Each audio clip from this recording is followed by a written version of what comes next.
Assalamualaikum warahmatullahi wabarakatuh. Hai semua. Untuk kuliah kita minggu ni, saya akan buat revision lah untuk bab 1 sebab kita dah habiskan topik bab 1 pada minggu lepas. So minggu ni kita akan buat revision dulu. Kita akan ulang kaji dulu bab 1 sebelum saya bagi tugasan berkumpulan. Okay, so untuk tugasan hasil pembelajaran khusus bagi kursus 3112 ni, seperti yang saya dah bagi tahu minggu lepas, kita punya hasil pembelajaran khusus ada 3. Yang pertama adalah mengenal pasti peluang perniagaan berdasarkan business model canvas. Yang ni sepatutnya pelajar dah capai lah apabila kita tamat kursus topik 1. Okey, untuk topik 2 dan 3 melaksanakan aktiviti perniagaan. Ini nanti kita buat pada topik 2 dan 3 lah. Membentangkan perkembangan terkini. Ni pembentangan ni adalah pada topik 3. Okey, untuk topik 1 saya akan bagi tugasan berkumpulan, yang mana tugasan berkumpulan ni merangkumi 20% daripada markah akhir. Okey, so kita masuk terus kepada definisi. Apa itu business model canvas? Okey, apa itu business model canvas? Definisinya adalah ia adalah satu canvas yang digunakan untuk menguji kekukuhan idea bisnes yang akan dilakukan ataupun yang sedang dilakukan. Maksudnya business model canvas ni ataupun juga dikenali dengan perkataan BMC, ia adalah satu canvas yang kita guna, kita nak uji kukuh ke tak kita punya bisnes yang akan kita buat ataupun bisnes yang yang sedang dilakukan. Okey, siapa pengasas kepada business model canvas ni? Pengasas yang mencipta dan menilai model bisnes ini adalah Alexander Osterwalder dan Yves Pigneur. Betul ke tak sebutan? Pasti. Okey. So sebenarnya BMC ni kegunaan dia untuk apa? Okey, yang pertama untuk sebagai ilmu perniagaan lah. Ilmu perniagaan untuk sesiapa yang nak mulakan bisnes, untuk siapa yang nak tambah baik dan memulihkan bisnes, dan juga untuk mana-mana perniagaan yang nak meluaskan empayar dia. Okey, so ada 3 lah. Yang pertama nak mulakan bisnes, yang kedua nak menambah baik ataupun nak memulihkan bisnesnya, ataupun yang ketiga dia nak meluaskan empayar bisnes.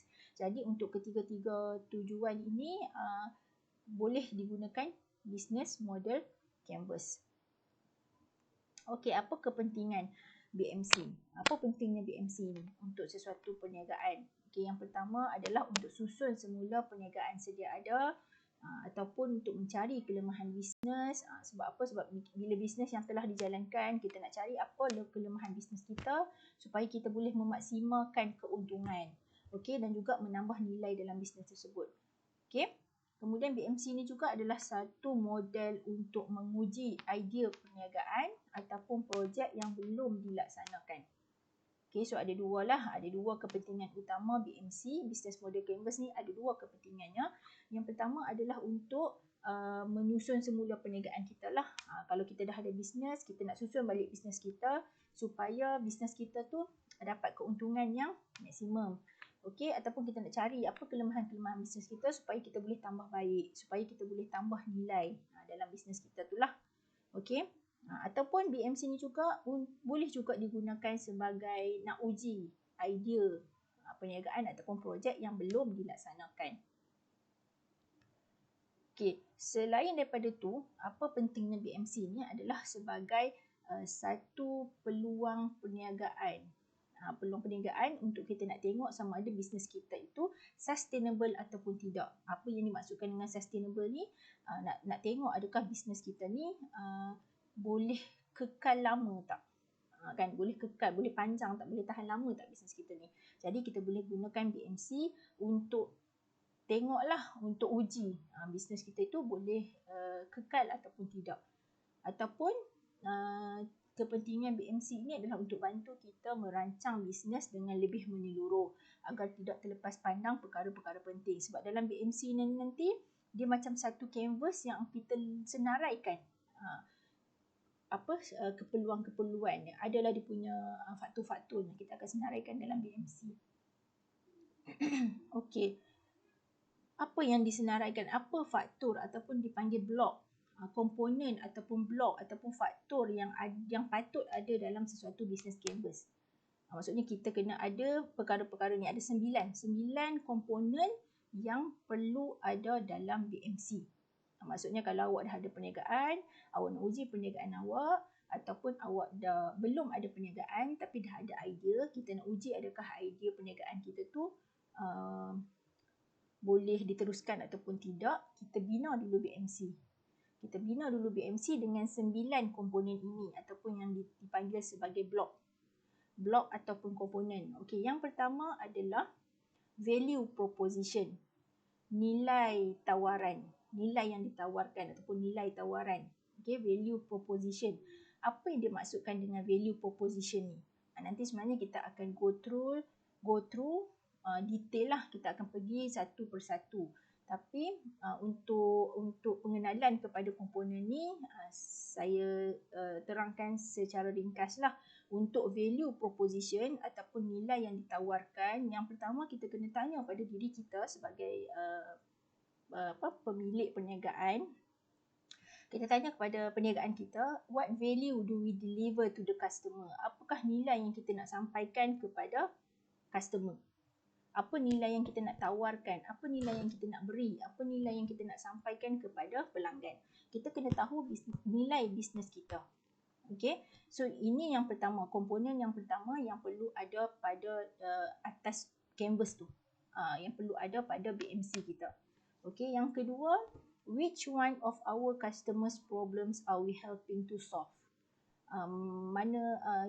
Masalah customer yang mana yang kita nak bantu selesaikan. Sebab bila kita mulakan sesuatu perniagaan, kita kena pastikan perniagaan kita ini membantu menyelesaikan masalah pelanggan. So masalah pelanggan yang mana yang kita nak bantu untuk selesaikan. Itu nilai lah. Nilai ni maksudnya apa yang kita nak tawarkan daripada perniagaan kita kepada pelanggan. Okey, ataupun yang ketiga, persoalan yang kita boleh tanya untuk value proposition ini. What bundles of products and services are we offering to each segment? Apakah produk-produk ataupun perkhidmatan-perkhidmatan yang kita tawarkan untuk setiap segmen pelanggan? Untuk setiap kelompok pelanggan, apa produk dan perkhidmatan yang kita sampaikan, yang kita tawarkan? Okey, ataupun what customer needs are we satisfying? Apakah keperluan pelanggan yang kita nak puaskan? Okay, yang kita nak memuaskan pelanggan, apa keperluan dia? Itu persoalan-persoalan tu. Ini adalah persoalan-persoalan yang kita tanya pada perniagaan kita untuk kita cari ataupun untuk kita tawarkan sesuatu nilai kepada pelanggan. Okey, kemudian komponen yang kedua adalah customer segment. Customer segment ini adalah kelompok pelanggan. Pelanggan-pelanggan kita letakkan dalam satu kelompok lah. Kita kelaskan mengikut kelompok. Okey, yang pertama soalan yang kita boleh tanya di dalam komponen ini adalah for whom are we creating value? Kita kena tanya pada perniagaan kita, pada siapakah kita nak berikan perkhidmatan ni lah, ataupun kita nak sampaikan nilai yang kita ada tadi ni. Nilai yang kita tanya pada perniagaan kita ni, kita nak bagi pada siapa? Siapakah pelanggan kita? Okey, ataupun persoalan lain, who are our most important customers? Siapakah customer kita yang paling penting? Maksudnya dalam sesuatu perniagaan, kita kena tahu siapakah pelanggan kita. Okey, siapakah pelanggan kita yang paling penting? Okey, ini adalah komponen yang kedua, customer segment. Pada business model canvas kita, pada kita punya BMC tu, kita mesti ada satu ruang untuk kita letak customer segment. Kita kena senaraikan siapakah customer segment. Okey. Kemudian yang ketiga adalah channel ataupun saluran. Okey, komponen yang ketiga adalah channel ataupun saluran.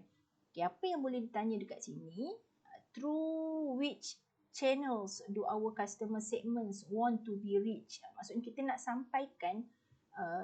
sampaikan pada pelanggan kita tadi tu, nilai-nilai yang kita tawarkan tu, kita nak sampaikan melalui saluran apa? Saluran mana? Okay, how do other companies reach them now? Kita tengok company-company lain, macam mana dia orang, macam mana company-company lain dia sampaikan dia orang punya nilai kepada customer dia orang.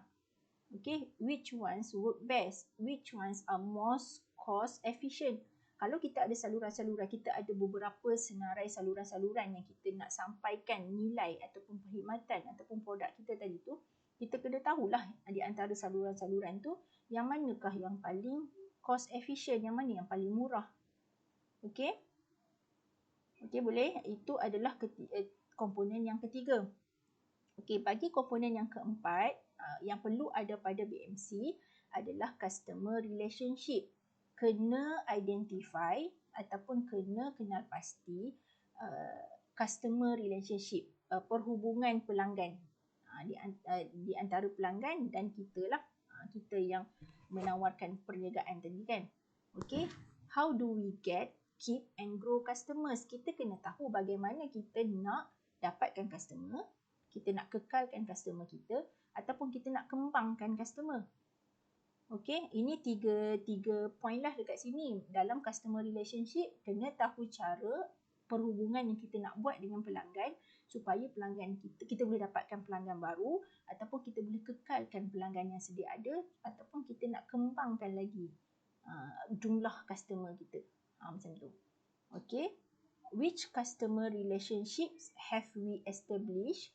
How are they integrated with the rest of our business model, or how costly are they? Maksudnya di dalam customer relationship ni, bila kita dah kenal pasti ataupun kita dah tahulah apa perhubungan yang kita nak cipta dengan pelanggan kita supaya pelanggan kita tu kekal dengan kita kan.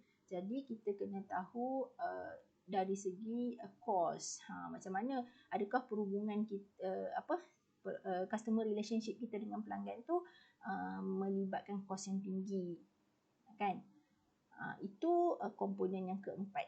So ada 4 komponen setakat ini. Kita ada value proposition, customer segment, channels dan customer relationship. Okey, untuk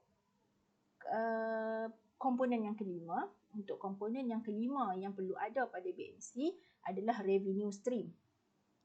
Okey, revenue stream, aliran pendapatan. Okey, aliran pendapatan. So kita boleh tanya pada perniagaan kita sendiri, for what value are our customers really willing to pay? Kita kena tahulah kenapa, apa nilai yang ada pada bisnes kita ni yang membuatkan pelanggan kita tu betul-betul nak bayar.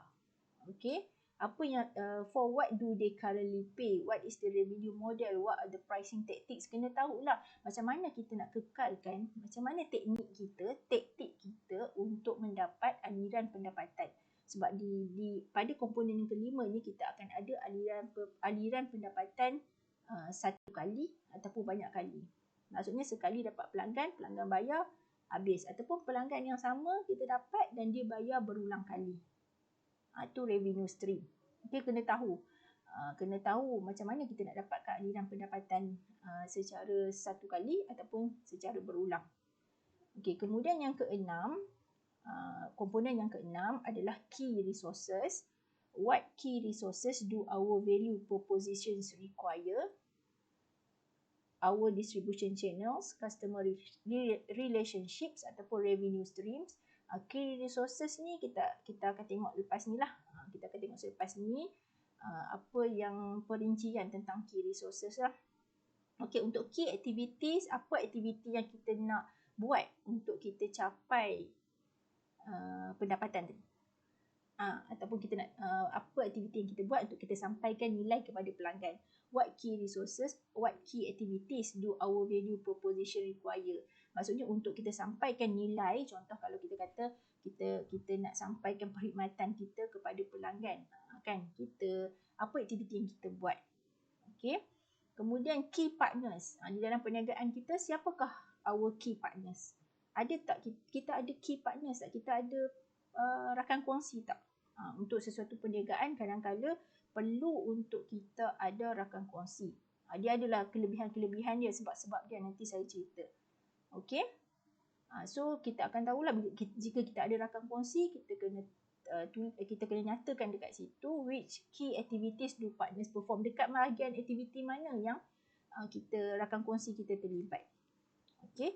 Mungkin sekarang awak semua tak jelas lah lagi tentang 9 komponen ini, tapi nanti selepas ni kita akan pergi kepada details dan juga contoh-contoh lah untuk awak lebih faham. Okey. Okey, yang ke-9, okey, komponen yang terakhir adalah cost structure. Kita kena tahu tentang struktur kos. Struktur kos ni ada dua, nanti kita akan tengoklah.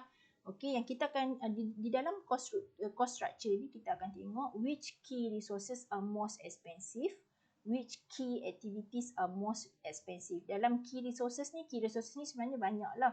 Mungkin human, pekerja kan, mungkin premise, bangunan kilang kita kan. Okey.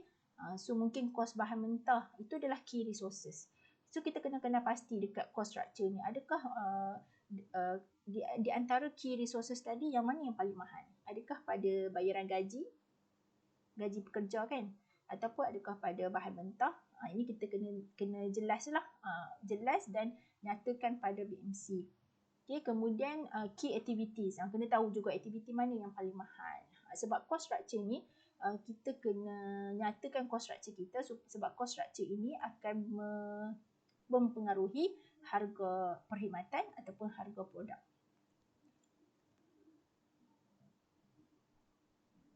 Okey, so sekarang kita akan pergi satu persatu lah. Kita akan pergi satu persatu komponen yang telah saya nyatakan tadi. Kita akan pergi satu-satu berserta contoh lah. Okey, untuk komponen yang pertama. Ini komponen yang pertama yang perlu kita buat. Customer segment. Okey, customer segment. Kita kena kelompokkan siapa pelanggan kita yang paling penting. Okey, sebab pelanggan ini adalah jantung kepada model bisnes. Kalau kita tak ada pelanggan, bisnes kita takkan tahan lama. Okey, jadi kita kena buat kelompok pelanggan ini mengikut permintaan, mengikut kesukaan dan juga mengikut perilaku pengeluaran. Kita kena kelompokkan sebab kita punya bisnes ni kita mesti ada kelompok-kelompok pelanggan yang tersendiri. Okey, sebab pelanggan ni dia ada banyak permintaan. Pelanggan ni dia ada banyak kesukaan. So, kita kena sesuaikan kelompok pelanggan ini dengan jenis perniagaan kita. Okey, kita ada 5 kelompok pelanggan. Okey, jenis customer segment. Ada 5 jenis customer segment. Yang pertama adalah mass market. Mass market ni contoh perniagaan dia adalah seperti Giant dan juga transnational. Okey, Giant ni adalah perniagaan pasaraya lah, menjual pelbagai produk kan, pasaraya Giant ni. Okey, jadi customer segment bagi perniagaan Giant dan transnational ini adalah jenis mass market. Okey, dia besar lah. Dia market pasaran yang luas lah, pasaran yang besar. Sebab apa? Giant ni dijual macam-macam produk. Okey, dia punya customer segment besar. Okey, dan juga sama juga dengan transnational, perkhidmatan pengangkutan kan, bas kan.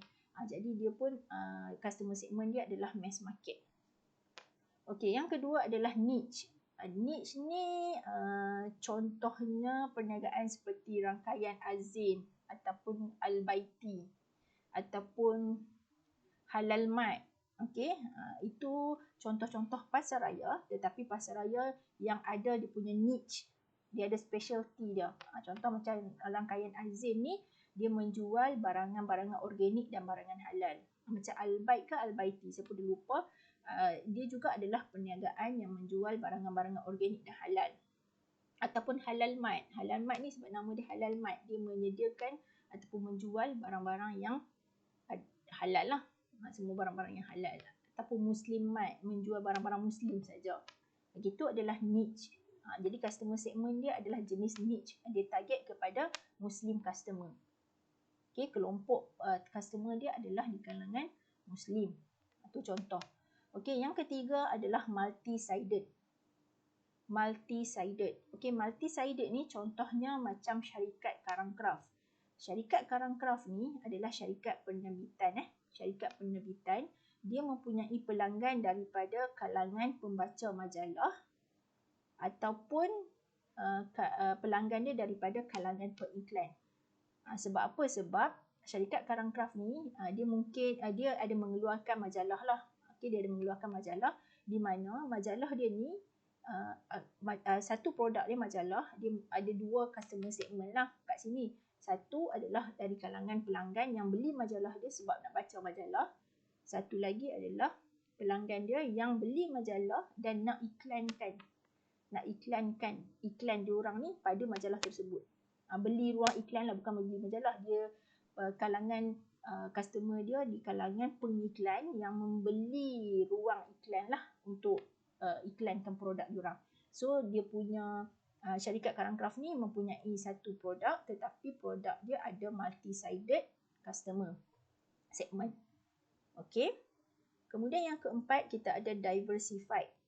Diversified ni adalah syarikat yang mempunyai pelanggan-pelanggan yang tidak berkait langsung. Tak berkait langsung maksudnya dia satu company tapi dia ada banyak servis ataupun banyak produk.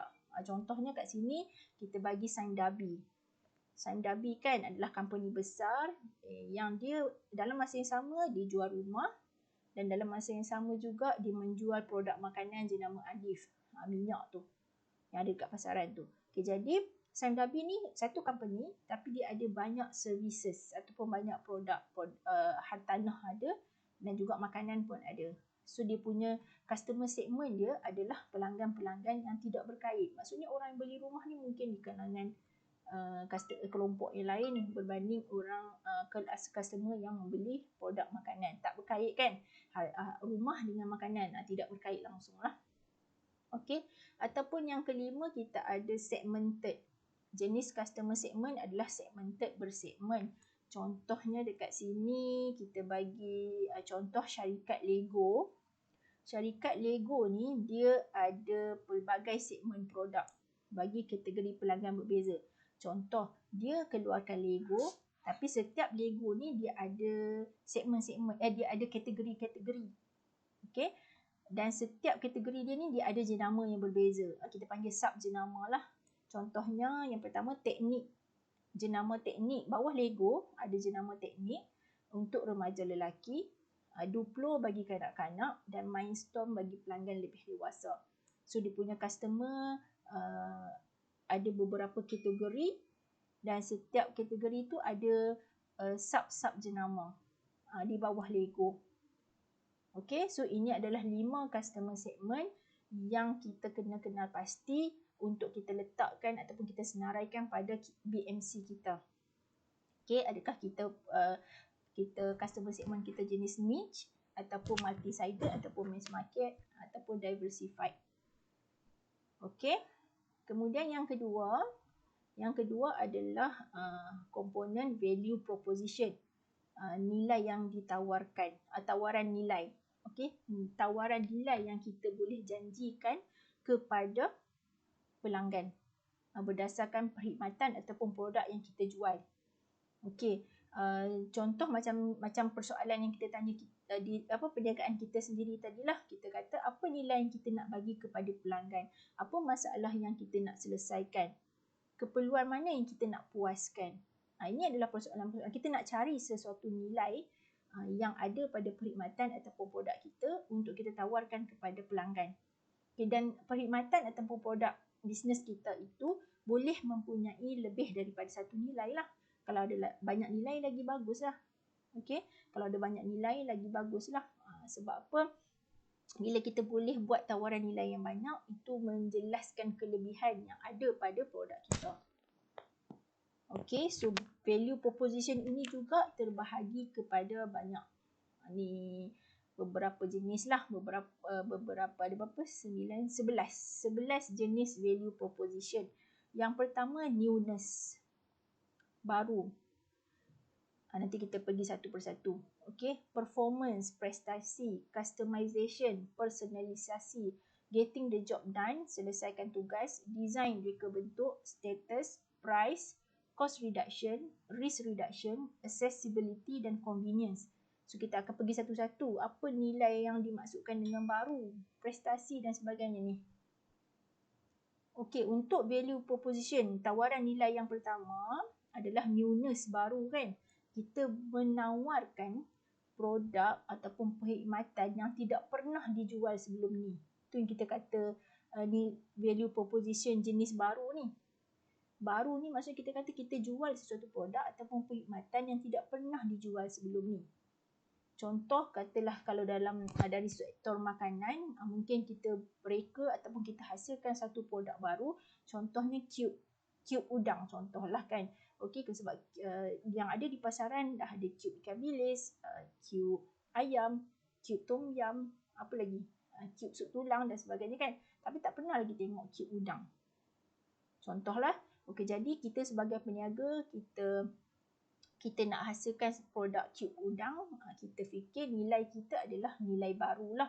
Kita memperkenalkan produk baru kepada pelanggan. Produk ni tak pernah dijual sebelum ni. Okey, kalau dalam contoh umum, untuk contoh umum bukan makanan lah, syarikat Karangcraft mengeluarkan majalah baru Hijabista. Mungkin sebelum ini tak pernah ada lagi majalah Hijabista.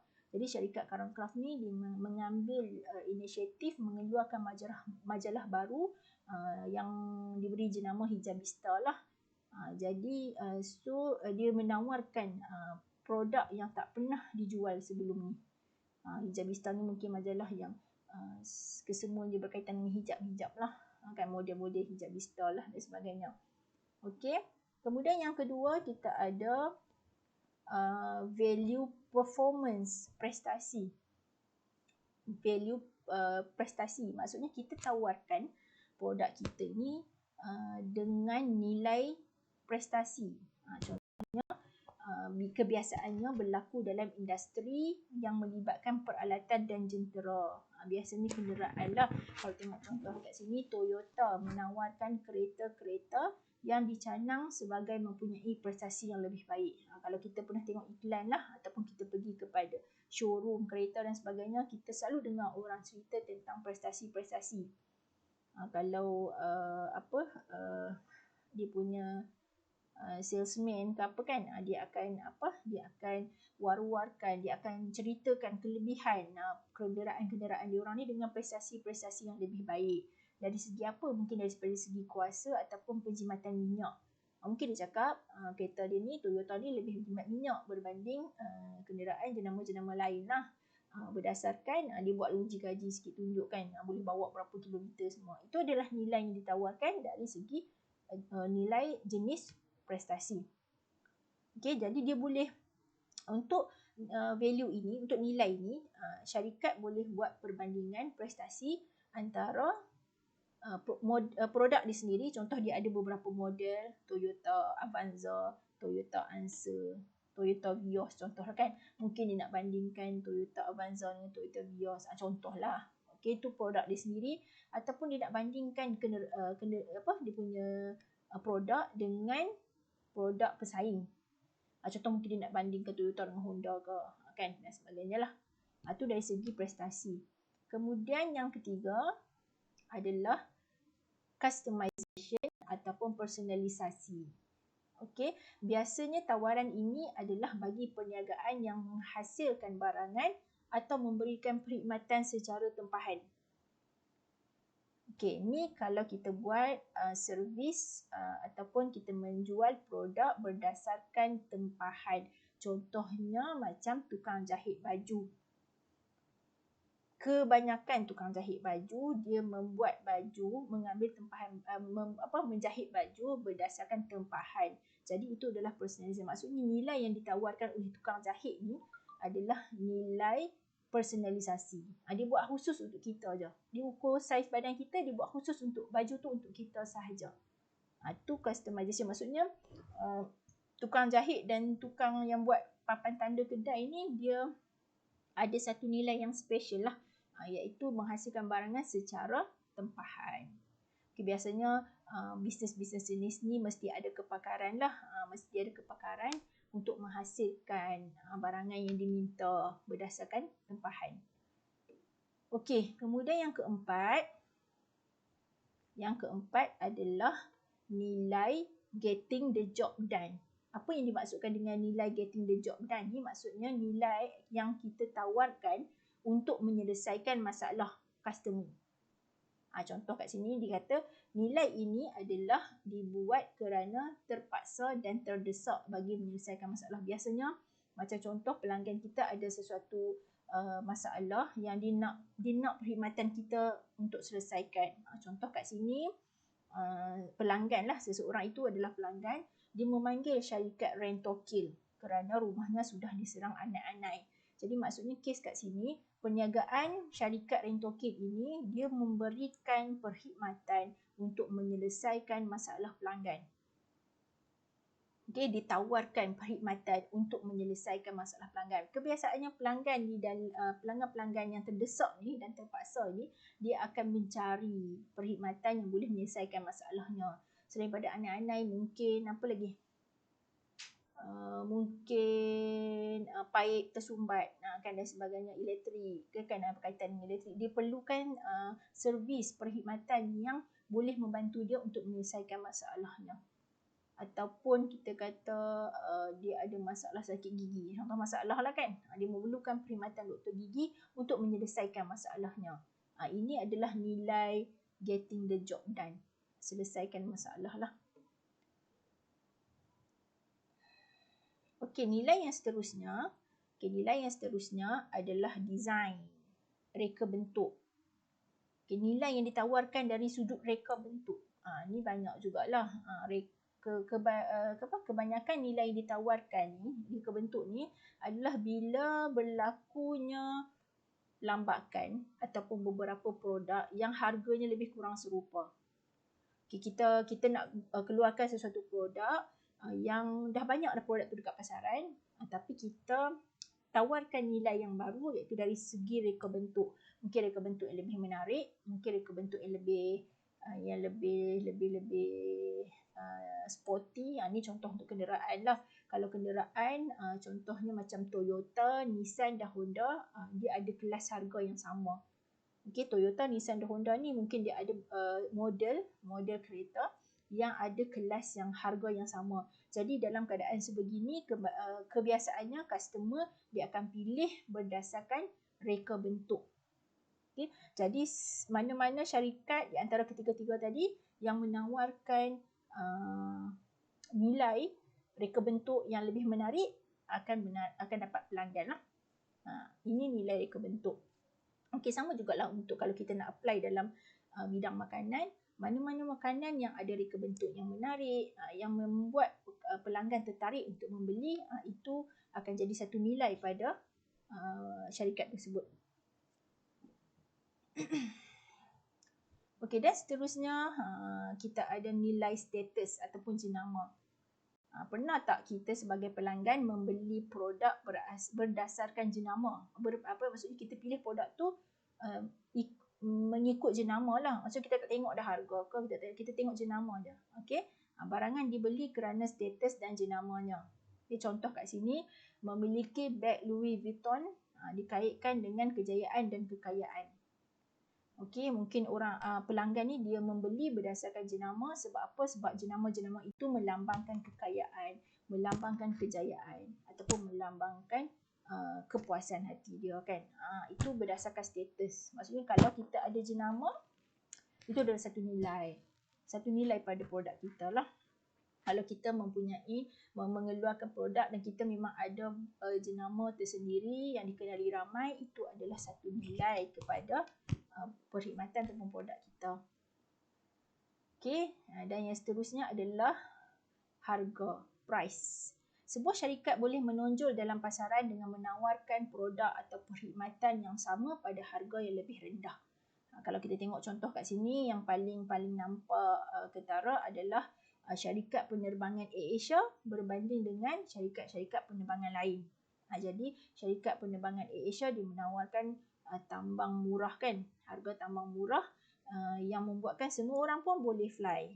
Everyone can fly kan. Jadi dia memberi sesuatu nilai dari segi harga lah. Okay, dia menawarkan harga yang lebih murah berbanding syarikat-syarikat penerbangan yang lain. Sama juga berlaku pada Pasaraya Maidin. Pasaraya Maidin pun dia mewar-warkan ataupun menghebahkan nilai dia punya nilai produk-produk dia pada harga yang lebih rendah berbanding syarikat-syarikat lain. Itu tawaran dari segi harga, nilai dari segi harga. Kemudian cost reduction. Okey, nilai dari segi cost reduction, pengurangan kos. Apa yang dimaksudkan dekat nilai dari segi pengurangan kos ni? Maksudnya adalah jika kita diberi pilihan, membeli adalah lebih murah berbanding buat sendiri. Apa produk ataupun perkhidmatan yang membeli dia lebih murah berbanding buat sendiri. Kalau produk yang paling senang nak bagi contoh di sini adalah kalau kita beli baju Melayu yang sudah siap adalah lebih murah berbanding kita membeli kain dan menghantarnya kepada tukang jahit. Itu nilai dari segi pengurangan kos. Maksudnya kita ada dua situasi yang mana kalau kita beli dia lebih murah berbanding buat sendiri. So nilai beli tu lebih besar dari segi pengurangan kos berbanding nilai buat sendiri. Tapi kalau kita pandang nilai tu dari segi nilai personalisasi tadi kan, customization tadi, memang kita akan buat sendiri. Tapi kalau kita pilih nilai dari segi nilai kita nak cut cost, kita nak kos yang lebih rendah, pilihan membeli adalah lebih murah berbanding buat sendiri. Dia bergantung kepada pelanggan, dia nak pilih nilai apa yang ada pada perkhidmatan ataupun produk kita. Okey. Kita kena tahulah nilai kita tawarkan tu dengan customer segment, kelompok pelanggan yang kita nak. Okey. Okey, yang seterusnya adalah risk reduction. Risk reduction adalah pengurangan risiko. Pembeli tidak semestinya tidak boleh membuat produk atau perkhidmatan tersebut, tetapi membiarkan pihak lain membuat adalah lebih selamat. Maksudnya kat sini, pembeli ni dia bukan tak boleh buat produk tu. Dia bukan tak boleh buat perkhidmatan tu, tetapi membiarkan pihak lain buat adalah lebih selamat. Dia nak kurangkan risiko. Contoh dekat sini, kita boleh saja baiki wayar lampu, tetapi lebih baik kita panggil tukang bagi melakukan kerja tersebut. Contoh kalau kita nak baiki sendiri lampu dekat rumah kita, mungkin kita boleh buat. Tetapi nak kurangkan risiko, nak risiko tersilap ke, risiko apa-apalah risiko yang mungkin terjadi, kita panggil tukang elektrik untuk buatkan. Jadi itu adalah nilai dari segi pengurangan risiko. Okey, maksudnya lebih baiklah bagi orang lain, pihak lain buat, lebih selamat berbanding kita buat sendiri. Itu adalah risk reduction value. Okey, kemudian value yang seterusnya ada banyak jenis value kat sini, ada banyak jenis nilai yang kita boleh tawarkan. Kita just pilih je. Kita hanya kenal pasti sahaja apa nilai yang kita nak tawarkan berdasarkan bisnes kita. Okey, lagi banyak nilai yang kita boleh tawarkan, lagi banyak customer segment yang kita boleh kelaskan. Okey. Yang seterusnya nilai accessibility, kebolehcapaian. Accessibility. Okey, kebolehcapaian membolehkan pengguna membeli produk atau perkhidmatan yang selama ini di luar jangkauan mereka atas sebab-sebab tertentu. Contoh dia apa? Contohnya macam ni, syarikat PTS. Syarikat PTS ni adalah syarikat penerbitan buku. Dia buat apa? Dia buat terjemahan buku bestseller.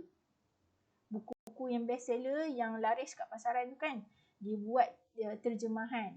Sebab apa? Sebab bila dia buat terjemahan, dia telah memberi satu nilai kepada para pengguna, para pembaca yang tak fasih ataupun yang kurang fasih berbahasa Inggeris. Jadi bila dia buat terjemahan dalam bahasa Melayu, ramailah dia punya para pembaca ataupun para pengguna yang boleh baca buku tu dengan terjemahan bahasa Melayu. Jelaskan kat situ kan, dia boleh sebelum ini mungkin pengguna-pengguna ataupun pembaca-pembaca buku ni dia tak boleh nak baca buku-buku bahasa Inggeris ni disebabkan kekangan dia punya kurang fasih bahasa tu tadi. Jadi dia susahlah nak beli, nak baca tak faham kan. Jadi bila syarikat ini buat terjemahan, dia adalah nilai kebolehcapaian kepada pengguna-pengguna tadi. Ataupun yang paling mudahlah kebolehcapaian, contoh katakan kita disebabkan PKP kan, disebabkan PKP tak boleh rentas negeri, ramailah pelanggan-pelanggan dari pelanggan-pelanggan nilai 3 yang tempat-tempat jual kapet apa tu kan, dia tak boleh nak pergi beli dekat sana sebab tak boleh merentas negeri, especially yang kita lah daripada negeri-negeri belah utara ni kan. Jadi mungkin tiba-tiba perniagaan kapet di sana buat satu servis boleh beli melalui laman web. Itu contohlah. Jadi dia membolehkan pengguna ni yang tak dapat pergi nilai beli kapet ni boleh beli karpet tersebut melalui laman web yang telah dibangunkan. Jadi itu nilai keboleh capaian lah. Daripada tak boleh nak beli, susah nak pergi kan. Tak boleh rentas negeri, dah boleh beli. Dah sampai ke depan rumah. Itu adalah keboleh capaian. Nilai keboleh capaian. Okey, yang terakhir sekali untuk nilai tawaran adalah nilai convenience. Kemudahan. Kebiasaannya convenience ini, kemudahan ini banyak nilai kemudahan ini banyak yang ada pada industri makanan. Contohnya makanan-makanan segar, makanan-makanan sejuk beku ataupun serbuk-serbuk perasa ataupun paste kan. Paste tom yum ke paste mi bandung ke kan. Itu adalah convenience. Okey, itu adalah nilai convenience. Maksudnya kita tawarkan kemudahan ini kepada pelanggan-pelanggan yang tak sempat nak memasak. Nak masak pun sebab busy sangat kan. Jadi nak masak pun mungkin nak ambil masa yang sekejap, singkat je. Nak masak siap makan rasa kenyang je kan. Jadi industri makanan banyak menawarkan nilai convenience kepada pelanggan lah. Okey, ataupun contoh yang lain yang paling mudah, yang paling banyak menawarkan nilai ini adalah fast food lah. Rangkaian makanan segera.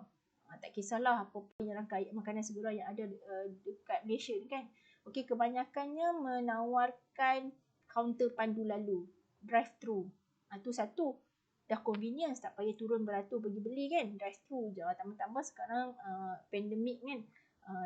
Tak nak masuk kedai lah, nak elakkan kan masuk kedai jumpa orang kan, drive thru je. Itu satu kemudahan. Kemudian ada lagi kemudahan lain, rangkaian makanan segera ini menawarkan perkhidmatan delivery. Dah dua dah kat situ. Satu kaunter pandu lalu, satu delivery. Jadi dia dah tawarkan, dia nilai yang ditawarkan oleh rangkaian makanan segera ni jadi lebih. Satu ditawarkan servis drive thru, satu lagi servis delivery. Jadi itulah kelebihan bagi contoh rangkaian makanan segera. Okey, kemudian kita dah habiskan dua komponen BMC. Kemudian yang ketiga, komponen yang ketiga adalah channels ataupun saluran. Kita kena tentukan ataupun kita kena nyatakan apakah saluran yang kita pilih untuk kita sampaikan nilai produk ataupun nilai tawaran produk ataupun nilai tawaran perkhidmatan itu kita kepada customer segment, kepada pelanggan. Okey, dia macam jambatan lah. Saluran ni macam jambatan nak hubungkan antara produk kita ataupun perkhidmatan kita kepada pelanggan. Dia kena ada saluran-saluran yang sesuai. Okey, dalam erti kata lain, channels ni adalah medium untuk anda membawa nilai kepada pelanggan. Maksudnya kita as a business person lah, kita nak bawa nilai yang ada pada bisnes kita kepada pelanggan melalui saluran apa. Okey, sebelum kita pilih saluran-saluran ni, kita kena tahu kita ada beberapa fasa lah dalam saluran ini. Okey, satu, kalau kita nak guna saluran ini untuk fasa kesedaran. Maksudnya kat sini kita nak war-warkan, kita nak hebahkan kepada orang ramai kat luar sana tentang kewujudannya produk kita, tentang kewujudannya perkhidmatan kita. Dia macam kempen kesedaran lah, nak bagi orang sedar, ada produk ni kat pasaran, nanti boleh belilah, macam tu. Jadi kita kena tentukanlah untuk fasa kesedaran ni kita nak guna saluran apa. Okey. Kemudian yang kedua adalah fasa penilaian. Okey, fasa penilaian. Fasa penilaian ni adalah fasa di mana pelanggan ni dia nak nilai, dia nak fikir nak beli ke tak kan. Itu adalah fasa penilaian. Kita waktu ni pun kita sepatutnya fikir saluran apa yang kita nak gunalah. Okey, kemudian fasa yang ketiga adalah fasa pembelian. Pada fasa pembelian ni pun pelanggan dia nak fikir, nak buat pembelian, dia nak pilih-pilih produk apa dia nak beli, dia nak buat pembelian. So kat sini nak guna saluran apa? Kan? Okey, fasa yang kelima adalah fasa penghantaran. Kita nak hantar produk kita kepada pelanggan. Okay, dan fasa yang kelima, yang terakhir adalah khidmat selepas jualan. Selepas kita dah jual, kan, selepas kita dah jual produk kita, macam mana kita nak memberi khidmat selepas jualan kepada pelanggan. Okey, nampak tak kat sini ke belum lagi? Contoh kat sini kan, kempen kesedaran boleh dilakukan secara online sehingga pada tahap pembelian. Maksudnya daripada fasa kesedaran, penilaian dan pembelian, kita boleh buat melalui online. Mungkin laman web. Contoh macam kita nak beli, kita sebagai customer, kita nak buat, kita nak shopping lah, shopping online, kita nak beli blouse, contoh kan. Okey, mula-mula kita sedar, kita nampak iklan yang naik. Mungkin dalam channel Instagram, contoh kan, kita nampak iklan keluar, ada shop, kedai online yang jual baju blouse menarik. Dia keluarlah iklan promo buy 2 for RM100, contoh kan. Jadi itu fasa kesedaran, kita dah mula sedar, oh adalah kedai ni jual baju. Kemudian kita klik pada kedai dia. Lepas tu kita akan tengok, kat situ ada banyak jenis blouse. Kita akan buat penilaian, oh mana ni cantik ni, size berapa ni, size apa kan. Itu fasa penilaian. Itu dalam saluran yang sama, masih menggunakan saluran laman web. Okay, contoh di waktu kita nak buat pembelian, masih menggunakan saluran yang sama, iaitu laman web. Jadi ketiga fasa ni mungkin boleh guna satu saluran, iaitu laman web. Bila masuk fasa penghantaran, mungkin kita tak guna laman web dah. Kita terpaksa guna saluran lain. Contohnya kita menggunakan perkhidmatan pos tadi kan, saluran lain lah tu. Kita nak guna servis kan, courier service. Perkhidmatan pos laju ke, Ninja Van ke, JNT ke kan. Itu adalah saluran lain. Kita pakai third party, orang ketiga kan. Okey, dan fasa yang keempat, khidmat selepas jualan. Mungkin yang ni pun kita guna saluran lain, mungkin secara WhatsApp, macam follow up customer, terima kasih kerana membeli perkhidmatan kami, nyatakan kepuasan pelanggan ke apa benda lah. Ni ataupun mungkin kita sediakan satu grup Telegram ke untuk memberi khidmat selepas jualan. Ini kita boleh tentukan sendiri saluran-saluran berdasarkan fasa-fasa inilah. Okey, contoh kita bagi kat sini. Okey, contoh yang ni nak cerita sajalah. Kalau kita tengok biasanya saluran-saluran berdasarkan fasa-fasa 5 tadi tu, kita biasa nampak jelas bagi produk-produk yang mahal. Biasanya untuk tiket kapal terbang ke, ataupun baju-baju ke kan. Kita nak shopping atas talian tu, kita perasan tu benda-benda tu dia nampak fasa-fasa dia.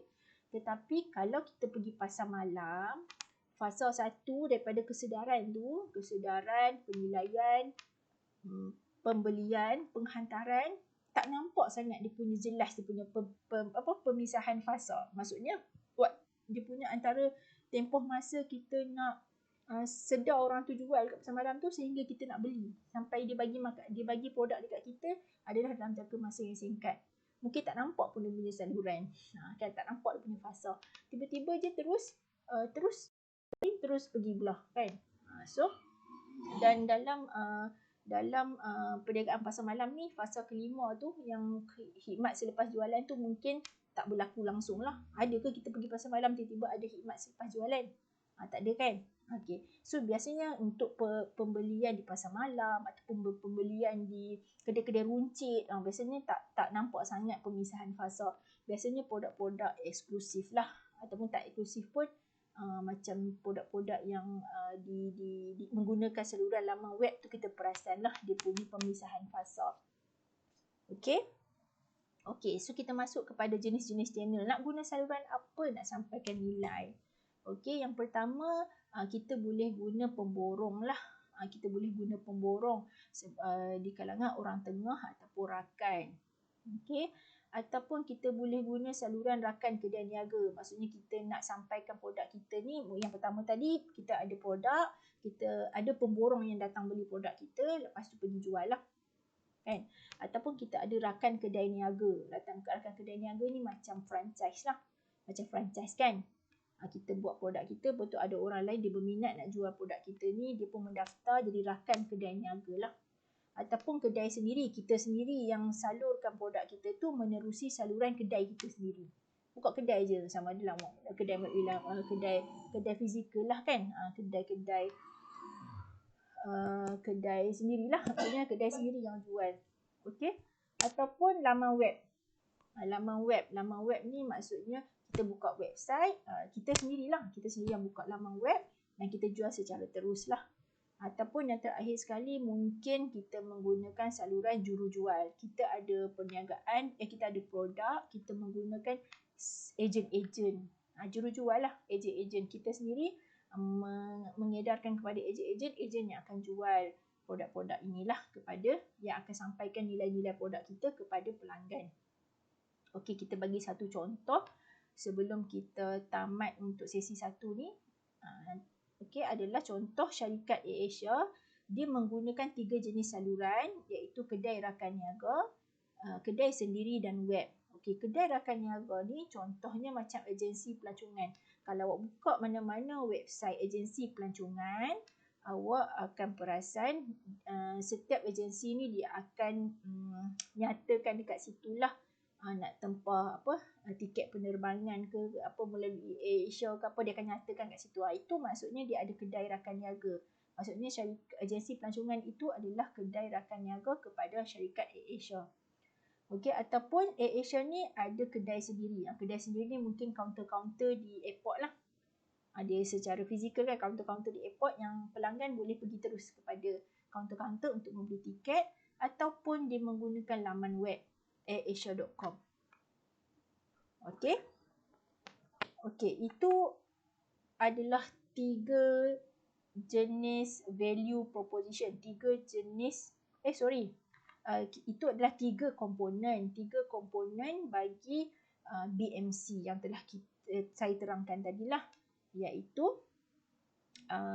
customer segment, value proposition dan juga channel. Jelas? Okey, sehingga setakat ini kelas kita untuk part 1. Nanti saya akan sambung video untuk part 2 untuk awak lebih faham. Okay, awak boleh tonton berulang kali video ini sehingga awak jelas tentang 3 komponen BMC ini. Okey, so jumpa lagi pada video akan datang. Terima kasih. Assalamualaikum.